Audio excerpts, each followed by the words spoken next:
ನಮಸ್ಕಾರ ವೀಕ್ಷಕರೇ, ನಾವಿವತ್ತು ಯಲಹಂಕ ವಿಧಾನಸಭಾ ಕ್ಷೇತ್ರದ ದಾಸನಪುರ ಹೋಬಳಿಯ ದಾಸನಪುರ ಸರ್ವೆ ನಂಬರ್ 38/34ರಲ್ಲಿ ನಿಂತಿರುವಂಥದ್ದು.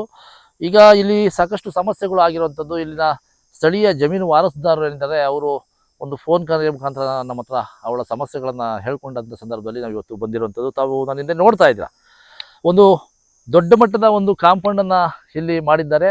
ಆ ಕಾಂಪೌಂಡ್ನ ಜೊತೆಯಲ್ಲಿ ಪಕ್ಕದಲ್ಲಿ ಒಂದು ಕಟ್ಟಡ ಕೂಡ ನಿರ್ಮಾಣ ಆಗ್ತಾ ಇದೆ. ಅದು ಇನ್ನೂ ಕಾಮಗಾರಿ ಪ್ರಗತಿಯಲ್ಲಿರುವಂಥದ್ದು. ವಾರಸುದಾರರು ಹೇಳೋ ಪ್ರಕಾರ ಈ ಒಂದು ಕಟ್ಟಡ ಅನಧಿಕೃತವಾಗಿ ಕಟ್ತಾ ಇರುವಂಥದ್ದು. ನಮ್ಮ ಏನು ಜಾಗ ಇದೆ, ನಮ್ಮ ಜಾಗವನ್ನು ಒತ್ತುವರಿ ಮಾಡಿಕೊಂಡು ಆ ಒತ್ತುವರಿಯಾದಂಥ ಜಾಗದಲ್ಲಿ ಮನೆ ಹಾಗೂ ಕಾಂಪೌಂಡನ್ನು ನಿರ್ಮಾಣ ಮಾಡ್ಕೊಂಡಿದ್ದಾರೆ. ಸೊ ಹಾಗಾಗಿ ಇದು ನ್ಯಾಯ ನನಗೆ ಸಿಗಬೇಕು, ನಮ್ಮ ಜಾಗನ ಬಿಟ್ಟುಕೊಡ್ಬೇಕು ಅನ್ನುವಂಥ ಒತ್ತಾಯವನ್ನು ಕಾನೂನು ಮುಖಾಂತರ ಮಾಡೋದ್ರ ಜೊತೆಯಲ್ಲಿ ಈಗಾಗಲೇ ಮಾದನಾಯಕನಹಳ್ಳಿ ಪೊಲೀಸ್ ಠಾಣೆಯಲ್ಲಿ NCR ಕೂಡ ಆಗಿರುವಂಥದ್ದು. ಆ NCRನ ಆಧಾರದ ಮೇಲೆ ನ್ಯಾಯಾಲಯದ ಮೊರೆ ಕೂಡ ಹೋಗಿರುವಂಥದ್ದು. ಈಗಾಗಲೇ ನ್ಯಾಯಾಲಯ ಅವರಿಗೆ ಯಥಾಸ್ಥಿತಿ ಕಾಪಾಡೋ ಹಾಗೆ ಸ್ಟೇನ ಸಹ ಕೊಟ್ಟಿರುವಂಥದ್ದು. ಆ ಸ್ಟೇ ಕೊಟ್ಟರೂ ಸಹ ನ್ಯಾಯಾಲಯದ ಆದೇಶವನ್ನು ಧಿಕ್ಕರಿಸಿ ಕಂಟೆಂಪ್ಟ್ ಕೋರ್ಟನ್ನು ಮಾಡಿದ್ದಾರೆ ಅನ್ನುವಂತಹ ಆರೋಪವನ್ನು ಈಗ ಈ ಜಮೀನಿನ ವಾರಸುದಾರರು ಮಾಡ್ತಾ ಇರುವಂಥದ್ದು. ಈ ಜಮೀನಿನ ವಾರಸುದಾರರು ಕೂಡ ನಮ್ಮ ಜೊತೆಯಲ್ಲಿ ಇರುವಂಥದ್ದು. ಅವ್ರನ್ನ ನೇರ ಮಾತಾಡಿಸ್ತಾ ಹೋಗೋಣ, ಏನು ಸಮಸ್ಯೆ ಆಗಿದೆ ಅಂತ ಹೇಳ್ಬಿಟ್ಟು. ಅಮ್ಮ, ಇಲ್ಲಿ ಈಗ ಜಮೀನಲ್ಲಿ ಸಾಕಷ್ಟು ವಿವಾದ ಇದೆ, ನಮಗೆ ತೊಂದರೆ ಮಾಡ್ತಾ ಇದ್ದಾರೆ. ನಮ್ಮ ಜಮೀನಿನ ಜಾಗವನ್ನು ಒತ್ತುವರಿ ಮಾಡ್ಕೊಂಡು ಅನಧಿಕೃತವಾಗಿ ಅದರಲ್ಲಿ ಮನೆಯನ್ನು ನಿರ್ಮಾಣ ಮಾಡ್ತಾ ಇದ್ದಾರೆ ಅಂತ ಈಗ ಅಲ್ಲಿ ತಾವು ಕೋರ್ಟ್ ಮೊರೆ ಹೋಗಿದ್ದೀರಾ. ಏನು ಸಮಸ್ಯೆ ಆಯ್ತಮ್ಮ? ನಮಗೆ ನಮ್ಮ ಜಾಗ ಫುಲ್ಲು ಒತ್ತುವರಿ ಆಗಿದೆ. 200 ಅಡಿ ಜಾಗ ಒತ್ತುವರಿ ಮಾಡವ್ರೆ. ನಾವೆಲ್ಲ ಕಾನೂನು ಪ್ರಕಾರನೇ ಹೋಗಿದ್ದೀವಿ. ಕಂಪ್ಲೇಂಟ್ ಸ್ಟಾರ್ಟಿಂಗಿಂದನೂ ಕಂಪ್ಲೇಂಟ್ ಕೊಟ್ಟಿದ್ದೀವಿ ಅವ್ರಿಗೆ.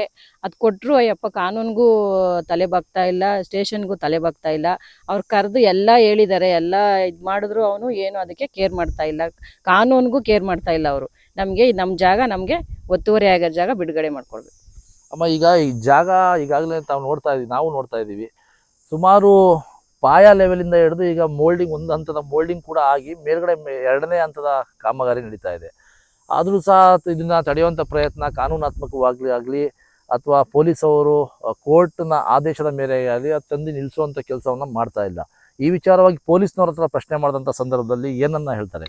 ಅವರು ಕೋರ್ಟ್ ಮುಖಾಂತರನೇ ನೀವು ತರಬೇಕು, ಕೋರ್ಟ್ ಮುಖಾಂತರನೇ ಬರಬೇಕು ನೀವು. ನಾವು ಈ ಸಿವಿಲ್ ಮ್ಯಾಟ್ರ್ಗಳಿಗೆ ನಾವು ಇದು ಮಾಡೋಕ್ಕಾಗಲ್ಲ, ಕೋರ್ಟ್ ಮುಖಾಂತರನೇ ಬನ್ನಿರಿ ಅಂತೇಳಿ ಅವರು ಆದಷ್ಟು ಪ್ರಯತ್ನ ಪಟ್ಟಿದ್ದಾರೆ. ಪಟ್ಟರು ಅವನು ಏನು ಅದಕ್ಕೆ ಕೇರ್ ಮಾಡ್ತಾ ಇಲ್ಲ. ನಮಗೆ ಏನು ಅದಕ್ಕೆ ನಮಗೆ ರೆಸ್ಪಾನ್ಸ್ ಏನು ಮಾಡ್ತಾ ಇಲ್ಲ. ಕೋರ್ಟ್ ಮುಖಾಂತರ ರೆಸ್ಪಾನ್ಸ್ ಇಲ್ಲ, ಸ್ಟೇಷನ್ಗೆ ಹೋದ್ರೂ ರೆಸ್ಪಾನ್ಸ್ ಮಾಡ್ತಾ ಇಲ್ಲ ಅವರು.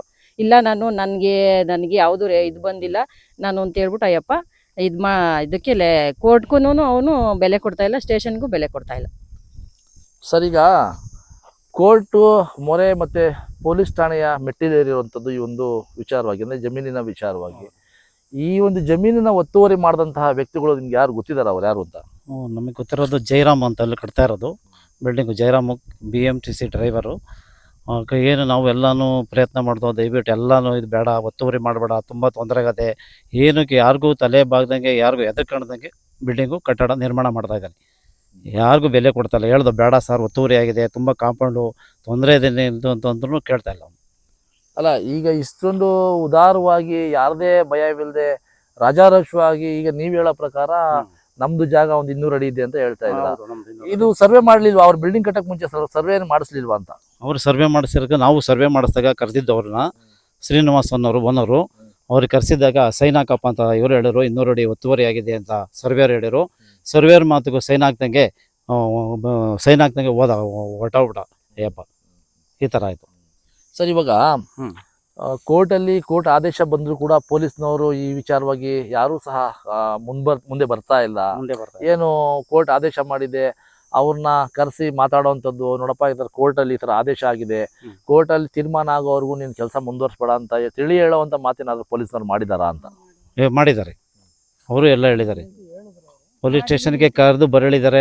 ಅಯ್ಯಪ್ಪ ಜಯರಾಮ್ರವ್ರು ಬಂದಿಲ್ಲ, ಹೇಳಿಕೆ ಕೊಟ್ಟಿಲ್ಲ.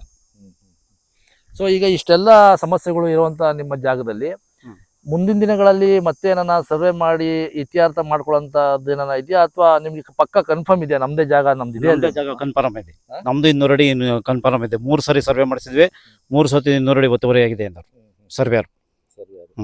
ಸೊ ಇದನ್ನೆಲ್ಲ ನೋಡಿದ್ರೂ ಸಹ ಒಂದು ಕಡೆ KSRTC ಬಸ್ ಚಾಲಕರು ಅಂತ ತಾವು ಹೇಳ್ತಾ ಇದ್ದೀರಾ, BMTC ಚಾಲಕರು ಅಂತ ತಾವು ಹೇಳ್ತಾ ಇದ್ದೀರಾ. ಪೊಲೀಸ್ ಸ್ಟೇಷನಲ್ಲಿ NCR ಆಗಿದೆ. NCR ಆಧಾರದ ಮೇಲೆ PCR ಮಾಡಿಸ್ಕೊಂಡು ಕೋರ್ಟ್ ಮೊರೆ ಹೋಗಿದ್ದೀರಾ, ಕೋರ್ಟ್ ಆದೇಶ ಕೂಡ ಮಾಡಿದೆ.